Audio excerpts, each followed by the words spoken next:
Self-sabotage isn't random. It's a frequency problem.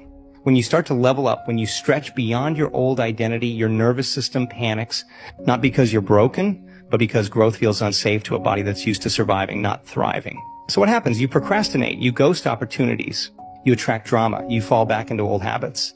Not because you don't want it, but because your energy is still tethered to the old you. Here's the shift. The next time you catch yourself sabotaging, don't shame yourself. Don't spiral.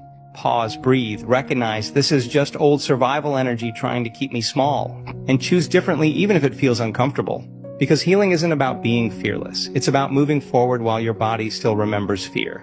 That's how you rewire your destiny. The person who's feeling really bad about themselves because they're not doing anything to change, it's just because when you're not changing, you're still choosing. But what you're choosing is something that makes you feel familiar and comfortable. Because the moment you decide to change, truly get serious about change, the moment you decide to make a different choice and do something differently, you are going to feel uncomfortable. It's going to be immediate. And that's the moment you go from the known into the unknown. Now, if the body has been emotionally conditioned to be the mind, like we talked about earlier, the servant is the master. And so the person who steps out into the unknown and it feels uncomfortable, what is the body going to say? Get back to suffering. Get back to feeling bad. Get back to feeling guilty. At least that's familiar. That's known. Because when you're whole, it's really hard to want. And you could only want when you're in lack, or you're in separation. And we actually create from lack.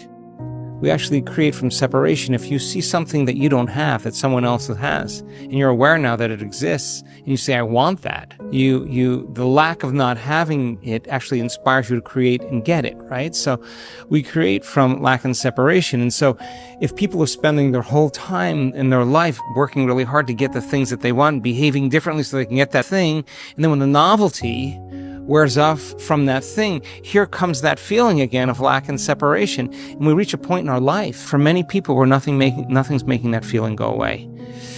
And that's a really important moment in life where you start realizing, oh my God, I got to wake up, because there's never going to be something that does it out there. And then people who finally arrive at their abundance, they could care less if they're abundant. They're already knowing that they've earned the right for it.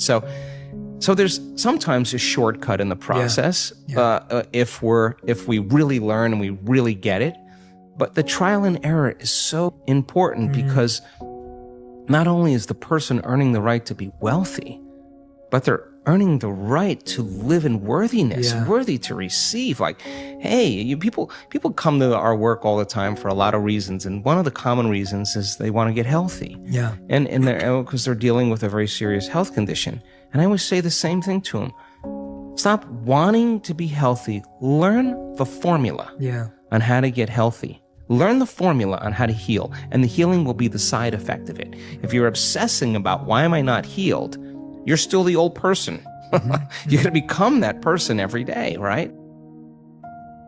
When we're resentful, when we're judgmental, when we're impatient, the brain is very incoherent as well. And the wave of energy from the heart to the brain causes the brain to get organized, causes it to get coherent, right? And so it's an art and a practice. So then people who truly have this moment where they start wanting to feel this emotion instead of the past, it's impossible for them to hold a grudge. They're feeling so good, they're like, listen, you're okay. Let it go, Yeah, it's not like, I'm gonna forgive you now, remember, I'm forgiving you. Like, it's not like that. It's more like, it's all good. Like, I don't belong to the past anymore. And they see their past in terms of a level of consciousness that's instrumental for them to gain wisdom. And the memory without the emotional charge is called wisdom, and that's when you belong to the future instead of the past. You think we need to forgive in order to heal then? Yes, I do. And forgiveness is taking your attention off that person or problem. The only way you do that is overcome the emotion. Because the stronger the emotion you have to some person or some past event, the more you pay attention to it. Where you place your attention is where you place your energy.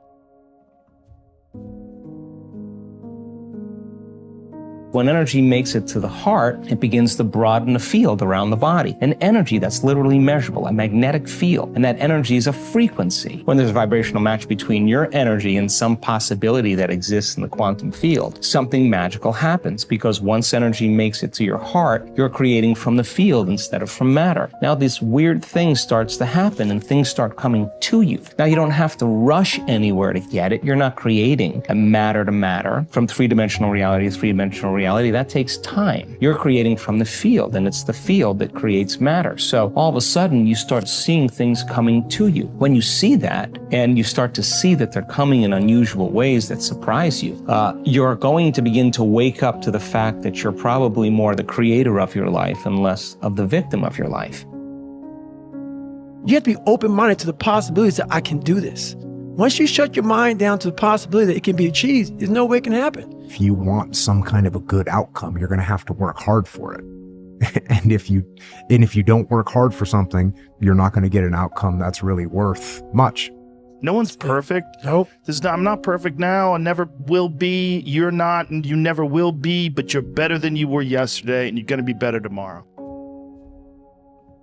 True. I believe that there are so many deep spiritual teachers in our history and in the world now who are that are trying to teach us that the only real meaning of this life is to learn that life is only for spiritual development, and there is no other meaning. There is no other meaning, and I think that's a frightening thing, because we come from a long, long tradition that separates our physical life from this spiritual life.